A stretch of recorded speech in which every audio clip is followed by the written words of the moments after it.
Oke, bismillahirrahmanirrahim. Kita mulai. Assalamualaikum warahmatullahi wabarakatuh. Rabbi shrah li sadri wa yassir li amri wahlul 'uqdatam min lisani yafqahu qawli. Alhamdulillah, sebagaimana biasa kita bisa ngaji bareng untuk membaca syarah dari hadis Arba'in Nawawi. Kita sudah sampai ke hadis ke-19, artinya kita sudah ada sekitar 19 sampai 20 pertemuan untuk ngaji malam Jumat. Kita masuk ngaji ke Arba'in Nawawi ke-19. Alhamdulillah ini sudah ngaji ke-19 sampai 20 pertemuan mungkin kali ya, karena sudah sampai ke hadis ke-19. Dan berarti sudah berapa, 5 bulan. Kalau setiap bulan kita ketemu 2 kali, ini berarti kita sudah 8 bulan, 9 bulan, 10 bulan bahkan. Alhamdulillah bisa istiqomah. Terima kasih yang pertama tentu kepada Mas Hanson yang sudah memberikan usul ya, semoga jadi amal jariah. Alhamdulillah. Dan terima kasih yang kedua tentu ke Mas Adul yang selalu alhamdulillah jadi menyebarkan undangan dan ya semuanya lah. Saya pribadi alhamdulillah bisa ngisi, tapi ya kalau tanpa usul tentunya dan tanpa juga admin yang terus kemudian ngundangi, yang bantu untuk ngundangi semua lah, saya mungkin bisa istiqomah awal-awal aja, tapi ya hadis itu ya la haula wala quwata illa billah. Kita ngaji hadis ke-19 Arba'in Nawawi. Hadis ini termasuk hadis paling complicated. Ini hadis berkaitan dengan takdir. Kebanyakan orang-orang kalau bahas soal takdir adalah hadis ini. Saya yakin bapak-bapak sekalian, mas-mas sekalian sudah mengetahui bahwasannya pembahasan mengenai takdir itu adalah pembahasan termasuk paling rumit. Karena memang saya pribadi sampai sekarang masih mencoba untuk mencari bagaimana ya cara membahas soal takdir itu. Jadi coba nanti kita akan melihat apakah teman-teman semua bisa memberikan, apakah bisa memahami apa yang akan saya jelaskan. Semoga. Bismillahirrahmanirrahim. Hadisnya sebagai berikut. Al-hadis tasi asyar, hadis ke-19. An Abi Al-Abbas Abdullah ibni Abbas radhiyallahu taala anhu maqalat. Dari Abu Abbas Abdullah ibni Abbas radhiyallahu taala anhuma, dari Ibnu Abbas semoga Allah meridhai keduanya, qala, beliau berkata, Ibnu Abbas adalah pamannya Nabi Muhammad SAW. Jadi pamannya Nabi Muhammad SAW yang terkenal itu kan ada 4.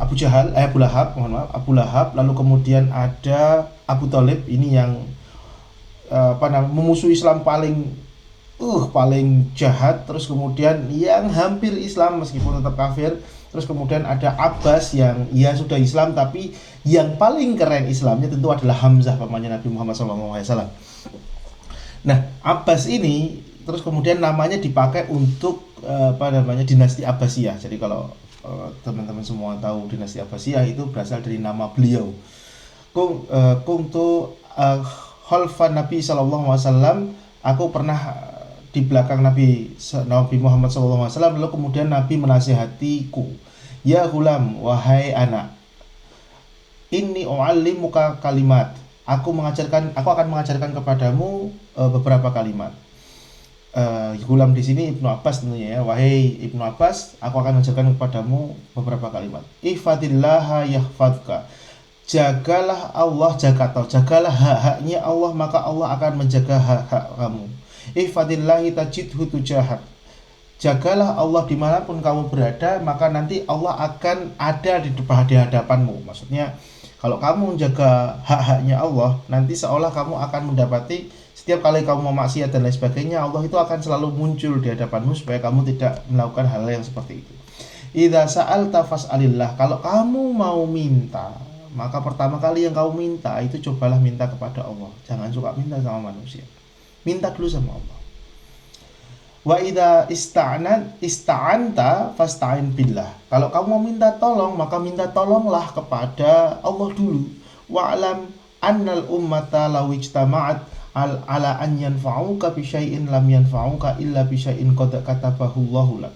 Ketahuilah, kalau seandainya seluruh umat manusia ini berkumpul untuk terus kemudian memberikan manfaat kepada kamu, menolongmu, tapi mereka tidak akan bisa memberikan manfaat apa-apa kepadamu kecuali apa yang sudah Allah tuliskan bagimu. Dan jika seluruh manusia itu berkumpul untuk menyelakakan dirimu, maka sesungguhnya mereka tidak akan bisa mencelakakan dirimu kecuali kalau itu sudah ditakdirkan oleh Allah Subhanahu wa taala. Rufi'atil aqlam wa jaffatis suhuf. Karena pena sudah ditulis, takdirnya sudah tertulis dan tintanya sudah kering. Rawahu Tirmidzi.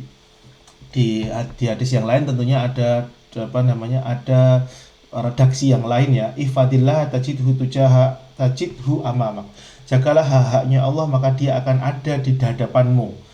Ta'arraf ilallahi firraha ya'rifka fisyiddah. Kalau kenalilah Allah ketika kamu sedang sedih, maka Allah akan berada sedang senang, maka Allah juga akan menolongmu ketika kamu sedang sedih. Wa'lam an akhta'ka lam yakun liyusibaka.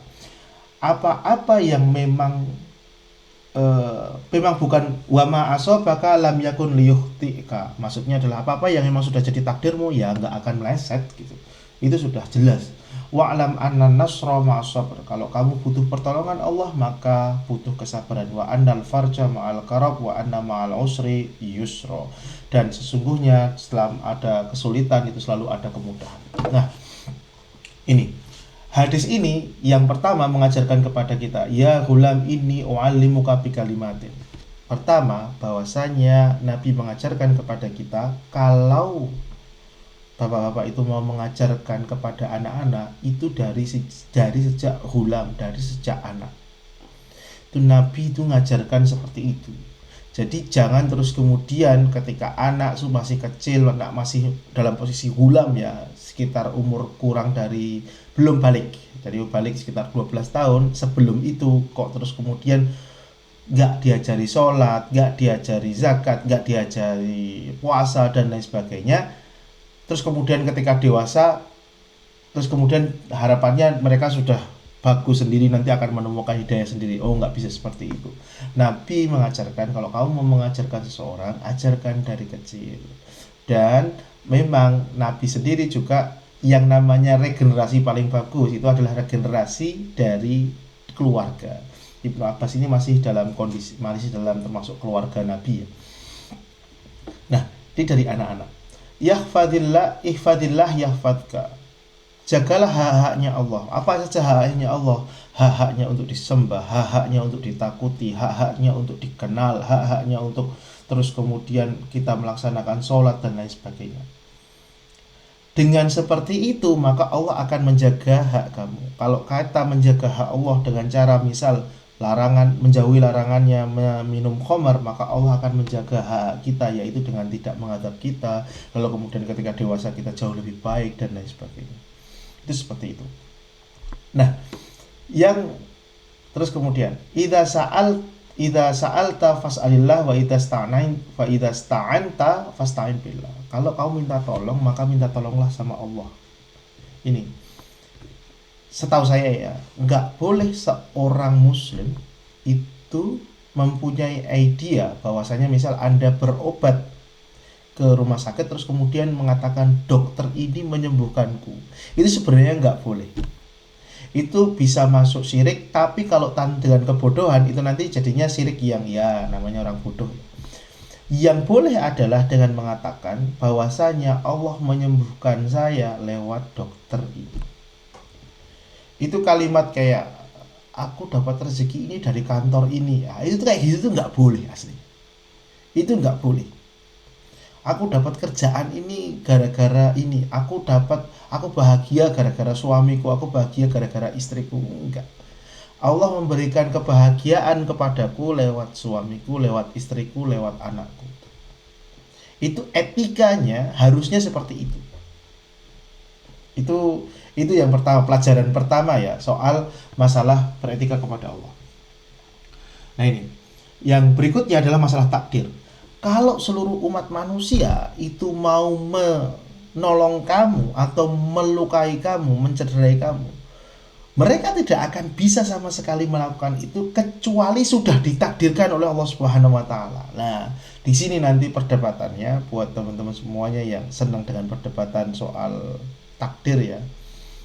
Itu orang-orang pada mengatakan, oh berarti kalau kayak gitu kita semua hanya jadi wayang dong. Kita semua hanya jadi wayang. Sifatnya Allah sutradara, kita itu wayangnya. Jadi ya sudah, semua sudah dituliskan sama Allah Subhanahu wa taala kan. Kita mau makan, ya Allah sudah nuliskan. Kita sholat, Allah sudah nuliskan. Kita maksiat, ya Allah yang melakukan. Jadi ya sudah seperti itu. Salah satunya orang-orang berpendapat dengan hadis ini, orang-orang Jabariyah namanya ya, kalau di apa di madhab itu namanya madhab Jabariyah. Itu mengatakan dengan kalimat ini, wah berarti ya sudahlah, nggak ada yang namanya free will ya, orang bilang itu. Nah, karena memang hadisnya mengindikasikan seperti itu, rufi'atil aqlam wa jaffati suhuf, semua takdir sudah ditulis dan tintanya sudah kering. Jadi seperti itu.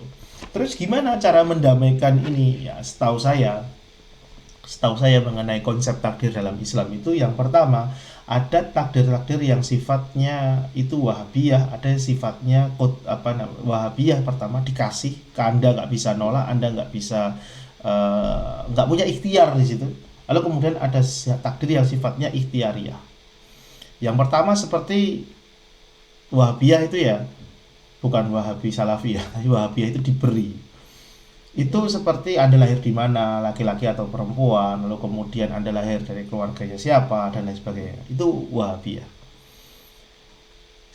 Kalau takdir yang sifatnya ikhtiariyah itu ya, kalau kamu milih presiden A atau milih presiden B, ya itu kan ikhtiarnya sama-sama. Apakah Allah sudah mengetahui siapa yang akan jadi? Tentu.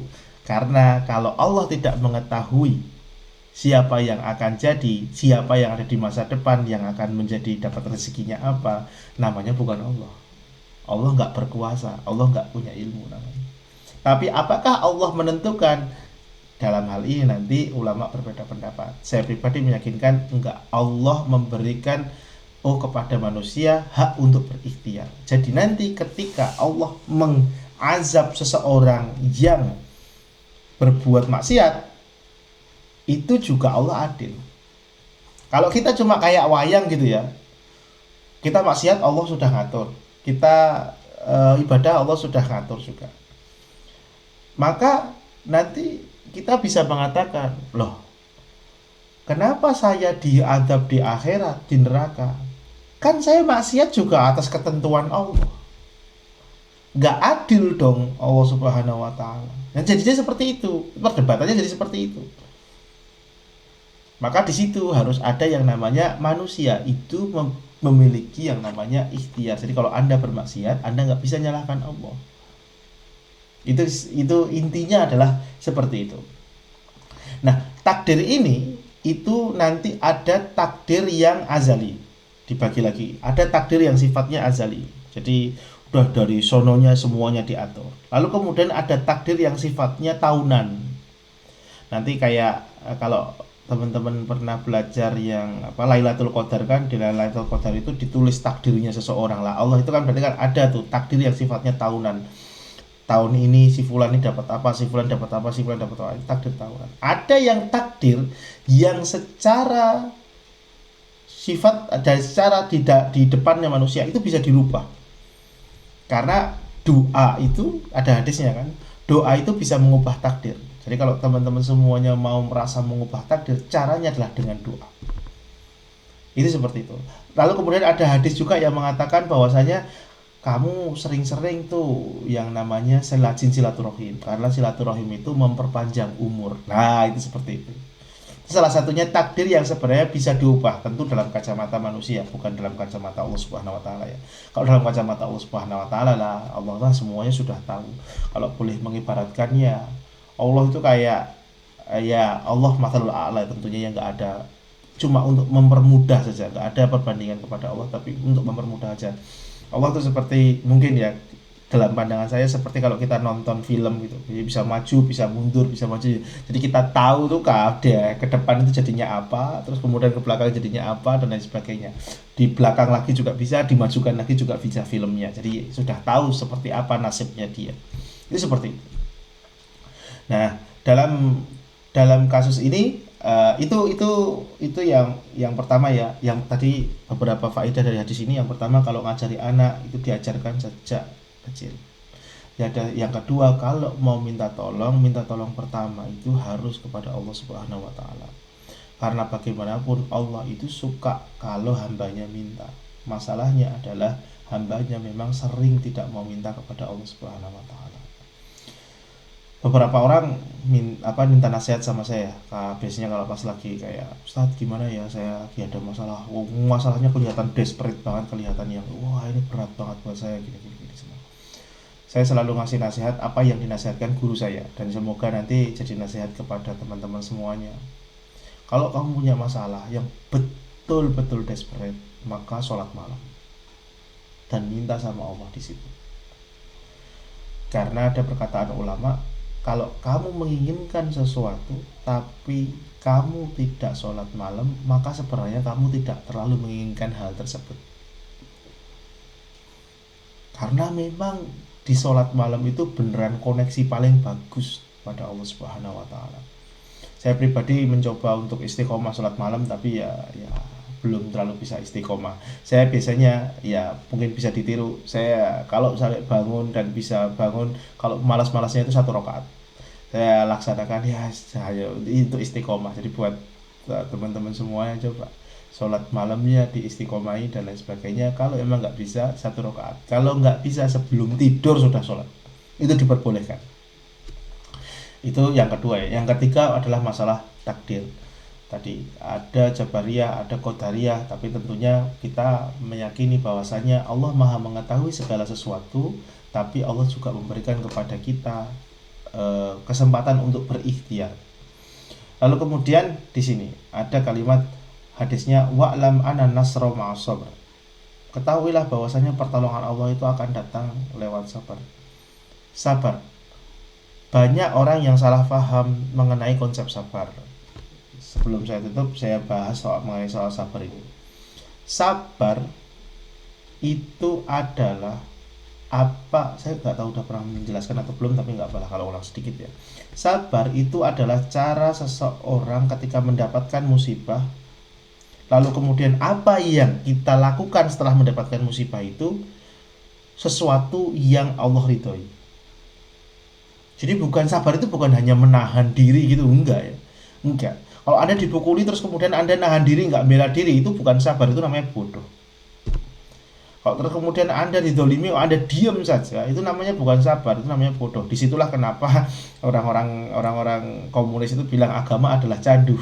Ya nggak salah juga. Kenapa kok agama adalah candu menurut orang-orang komunis itu? Karena saat pembelajaran saya ya, banyak ustadz, banyak kiai ketika Indonesia dijajah, ketika Indonesia ada masalah, terus kemudian kiainya, para ustadznya ini justru malah bilang kayak sabar, semua nanti akan dibalas sama Allah Subhanahu wa taala. Atau misal, mohon maaf ya, isu paling kemarin itu dolar naik sampai 18.000, terus kemudian ada ustadz pada bilang 18 dolar 18.000, dolar 20.000, dolar 1 juta sekalipun ya rezeki itu ada di tangan Allah Subhanahu wa taala. Ya itu benar gitu. Itu benar, itu jelas ya. Rezeki nggak mungkin nggak dari Allah Subhanahu wa taala. Tapi itu sabar yang salah, yang justru menjadikan agama itu betul-betul seperti candu.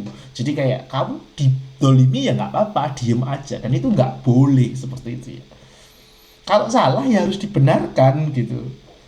Makanya nggak boleh, namanya sabar itu melakukan setelah kena musibah, melakukan sesuatu yang diridhoi Allah Subhanahu wa taala.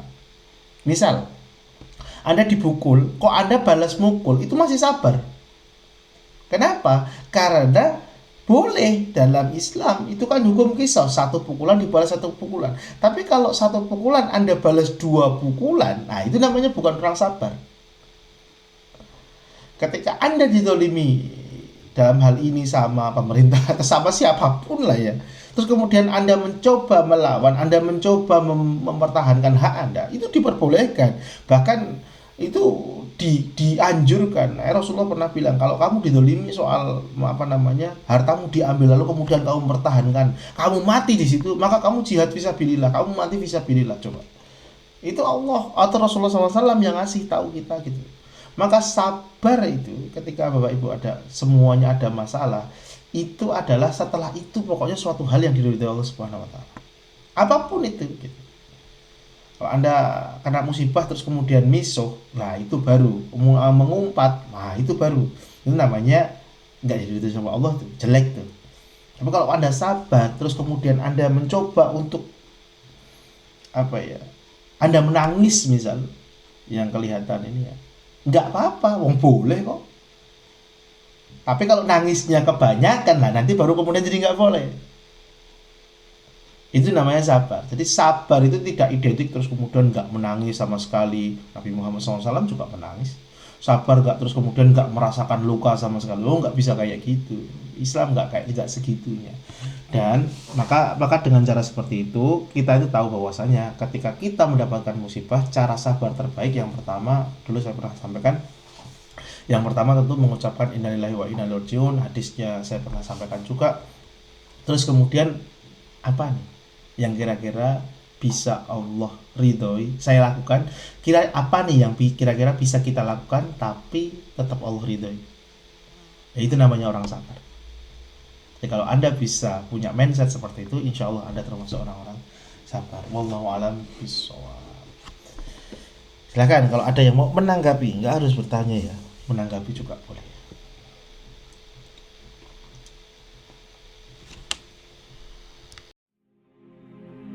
فيا ذلي ويا خجلي إذا ما قال لي ربي أما استحييته تعصيني ولا تخشى من العتب وتخفي الذنب عن خلقي وتأبى في الهوى قربي فتب مما جنيت عسى تعود إلى رضا